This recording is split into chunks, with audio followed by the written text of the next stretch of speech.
Very good morning to one and all. At the outset, I would like to introduce myself. I am Gvrmurthy. I am working as lecturer in soft skills in Aditya Degree College for Women, Kakinada.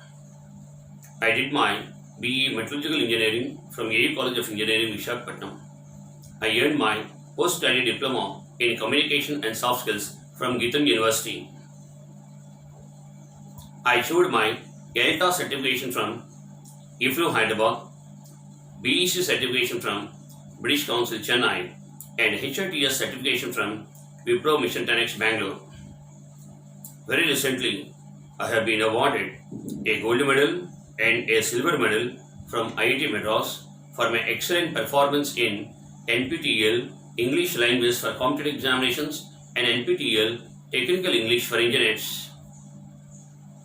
I started my teaching career in 1999. In the last 20 years of my teaching career, I have taken thousands of English classes for several competitive examinations such as GRE, TOEFL, IELTS, GMAT, Cambridge Assessment, CAT, MAT, Campus Recruitment Training, ISET, BANKS, RRB, SSC, LIC, CDS, NDA, GATE, IES, and PSU examinations.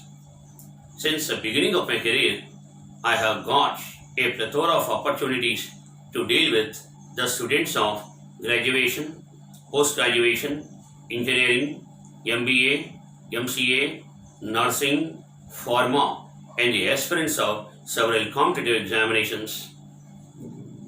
Today, it gives me immense pleasure to stand before you on this occasion to speak a few words about NPTEL certifications in English. NPTEL stands for National Program on Technology Enhanced Learning. It is an excellent initiative taken up by the Minister of HRD of the Government of India in collaboration with IIT Madras, IIT Bombay, IIT Delhi, IIT Roorkee, IIT Kanpur, IIT Kharagpur, and IISc Bangalore. The most important objective of NPTEL programs is to motivate both the faculty members and the students of India to augment their knowledge, skills, abilities, and competencies to find the survival in the today's highly competitive job market. NPTEL offers many wonderful certifications in a majority of areas such as engineering, technology, basic sciences, life sciences, humanities, social sciences, commerce, business management, arts, literature, and languages. Today, I would like to focus on NPTEL certifications in English. With regard to NPTEL certifications, we have 7 important certifications. I would like to emphasize them in detail. Number 1, English Language for Competitive Examinations. This certificate is awarded by IIT Madras. Technical English for Engineers. This certification is awarded by IIT Madras. Better Spoken English. This certification is also awarded by IIT Madras. Speaking Effectively. This certification is awarded by IIT Kharagpur. Employment Communication. This certificate is also awarded by IIT Kharagpur. Soft Skills. This certification is awarded by IIT Roorkee. And Soft Skills and Personality. This certification is awarded by IIT Kanpur. All the above certifications are very, very valuable from the point of view of our career. I can definitely say that if you acquire one of these certifications from any of the prestigious and reputed IITs of India, we will be able to certainly enrich our career. Now, I would like to talk about what is the syllabus pattern that you need to follow. Right? If you want to prepare for any of the aforesaid certifications, the syllabus to be followed is as follows. The NPTEL examination is conducted in the online format. For further details, you can certainly refer to www.nptel.ac.in. If you refer to the website, you will come to know about what courses are offered and what is the time duration and when to register and what is the date of the examination. You will come to know about all the details by going to the contents of the website www.nptel.ac.in. Now, I would like to go to the syllabus. The NPTEL syllabus consists of 4 important parts. Number 1, functional grammar. Number 2, vocabulary. Number 3, reading skills. Number 4, writing skills. NPTEL emphasizes on the 4 important areas. Let us take the things one by one. Number 1, functional grammar. The functional grammar part of NPTEL consists of several important elements such as parts of speech. In this area, you need to study the definition of each parts of speech and their functions, because the knowledge of parts of speech is very, very vital in the correction sentences. Number 2, subject and verb agreements. In this area, you need to study definition of noun, classification of nouns, count nouns and non-count nouns, difference between a count noun and a non-count noun, transformation of a count noun to non-count noun and vice versa, quantifiers and their applications, the same noun functioning as both count and non-count nouns, nouns conveying different meanings in singular and plural, nouns which are only singular, nouns which are only plural, nouns which are both singular and plural, pair of nouns, connectors and their applications. These are the things which you need to develop in the areas of subject and verb agreement. Next part is articles. In this area, you need to study what are the uses of a, uses of an, uses of the, and the cases of no articles. Next, prepositions. In this section, a word is given and followed by a blank. In that blank, you have to supply one preposition.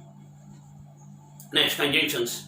Here a sentence is given with a blank in the middle part of the sentence. That blank has to be filled by one of the conjunctions. Next one is tenses. We know that tenses play an important role in functional grammar. A verb is given, you need to supply the correct tense form of the verb. If you take any verb in English, every verb can be written in 12 tense forms. You need to study the sentence very carefully and supply the correct tense form of the verb given in the brackets. Next one is condition clauses. Here also, condition clauses also, a verb is given, you need to supply the correct tense form of the verb. Next, non-finite verbs. Participles, infinitives and gerunds are known as non-finites. Non-finite verbs play an important role in the combination of sentences. Clear? Here also a verb is given, you have to supply the appropriate non-finite verb form of the tense on the given sentence. Non-finites are divided into 3 forms like participles, infinitives and gerunds. You have to develop your knowledge in all the 3 areas. Next one is auxiliaries. Right? A verb is given, you have to supply the appropriate auxiliary form of the verb. We know that auxiliaries play a major role in indicating many valuable things to the sentences. Clear? For example, if I take a verb WRIT, right, as I keep on changing different kinds of auxiliary verbs which are added before the verb, the theme of the sentence also keeps on changing. So I can definitely say that if you want to generate more number of effective sentences, auxiliaries play a major role. Next one is idioms and phrases, very important area. Next one is phrasal verbs. For example, I take the words called call on, call it, call for, call off, call in, call into, call up, call down, call over, right? Call out and call upon. They are the different phrasal verbs with the verb call. Clear? Each phrasal verb has got its own meaning. So you have to refer to the dictionaries and gather the information, complete information about the different kinds of phrasal verbs, because phrasal verbs occupy a prominent role in the grammar part of NPTEL examination. So what are the things we have discussed so far in grammar? Parts of speech, subject-verb agreement, articles, prepositions, conjunctions, tenses, condition clauses, non-finite verbs, auxiliaries, idioms and phrases, and phrasal verbs. The application of all the things is called the next section called a correction of sentences. Clear? A sentence is given, you have to read the sentence very correctly and identify the part containing the error. That part is also very, very important. That's called errors. The next section is called sentence improvement. A sentence is divided into 2 parts. The left part of the sentence is right and the right part of the sentence is wrong. To correct the right part of the sentences, 5 options are given. You have to read all the 5 options correctly and replace the mistaken part of the sentence by one of the options which are given against the bottom part of the sentence. So this is something about the functional grammar. I can definitely say that to enrich your knowledge of functional grammar, you need to follow 2 important books, namely Contemporary English Grammar, Structures and Composition by David Green, High School English Grammar and Composition by Renan Martin. These 2 books are very, very important from the point of view of your preparation for the grammar section of NPTEL examination. Now let's come to section number 2, that's called vocabulary.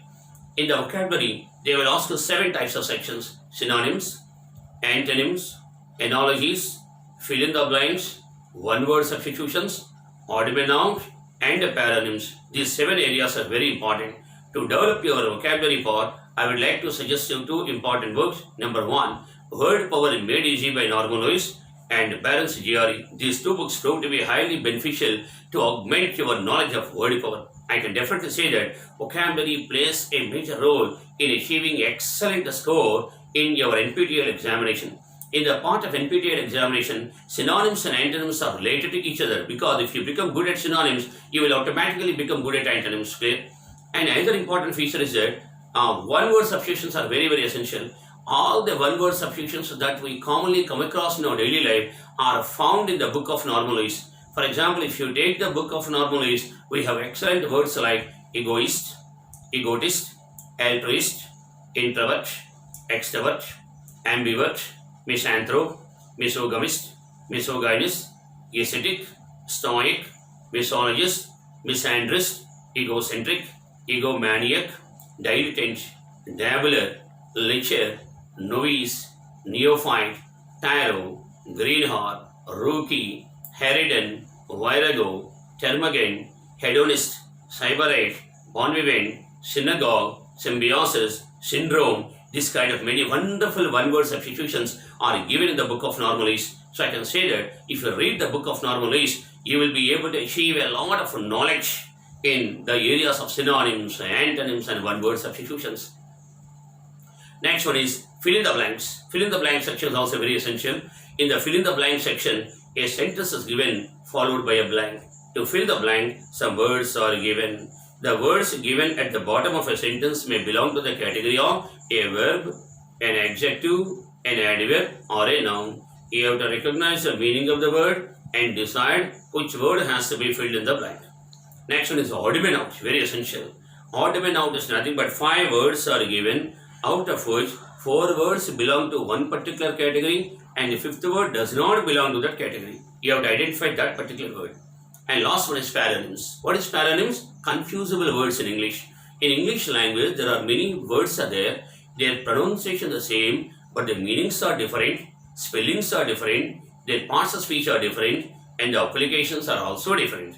For example, I take the word called P-A-R-E, pair, P-E-E-R, peer, P-E-A-R, peer, P-I-R-E, pyre, P-Y-R-E, pyre, P-O-U-R, poor, P-O-R-E, poor, P-O-O-R, poor. These kind of words are called confusable words. You have to refer to the dictionaries and gather a large amount of information about confusable words. So in the vocabulary section, you need to understand the knowledge of synonyms, antonyms, fill in the blanks, one word substitutes, odd man out, and paronyms. But I can definitely say that if you want to really prepare for Nptel examination, the best method of developing your vocabulary is by learning the words through synonyms and antonyms. For example, if you take a word called kind-hearted in English, there are many wonderful words are there like magnanimous, noble, generous, charitable, bounteous, big-hearted, benign, benignant, beneficent, benevolent, benedictory, benefactory, altruistic, philanthropic, humane, munificent. These are the wonderful words that indicate the meaning of kind-hearted. If you take the opposite words of the kind-hearted, it is nothing but rude. You can say cut, surly, pet, saucy, fiery, sulky, brash, brusque, loudish, truculent, aggressive, brazen, impudent, impertinent, insolent, curmudgeon, churlish, boorish, rude, choleric, splenetic, wayward, raspy, raucous. These are the antonym words. So if you develop the vocabulary like that, you will be able to develop more number of excellent words. So if you take, there are many thematic words are there in the language. If you refer to Barron's GRE book and Norman Lewis, we use many important thematic words in our life. For example, if you take the word called insult, the word insult has got many wonderful words are there, like abase, abash, embarrass, lower, degrade, humiliate, despise, disgrace, scorn, disdain, demean, asperse, slander, defame, discredit, dishonor, detract, disparage, belittle, wince, smirch, slur, slight, revile, vilify, traduce, denigrate, derogate, infame, notoriate, ignominiate, obloquiate, and appropriate. All the words indicate the meaning of shame or insult. If you go to antonyms, the words are praise, appreciate, accolade, acclaim, applaud, laud, commend, eulogize, extol, glorify, and idolize. These words are extraordinary words. So if you continue your preparation like that, you will be able to enrich your knowledge of synonyms and antonyms. I can proudly say that your knowledge of synonyms and antonyms is also very, very important in tackling many questions regarding the right analogies. So I hope that you will certainly follow these two books of Norman Lewis and Balance GRE certainly to understand the meanings of this. Now let's come to the third part called reading comprehension. Here you will be given a big paragraph. After reading the paragraph, only one question is given. You have to read the entire paragraph and answer only one question. Generally, in your examination, 10 to 15 questions appear from the reading comprehension section. If you want to secure 10 marks in reading comprehension, you have to read 10 big passages. Here, I would like to tell you once and for all that your ability to understand the text of any paragraph depends upon your word power called vocabulary. So I can say that the more your word power, the better will be able to read the entire text of the reading comprehension. Fourth one is writing. Here in the section of writing, you need not write any paragraph.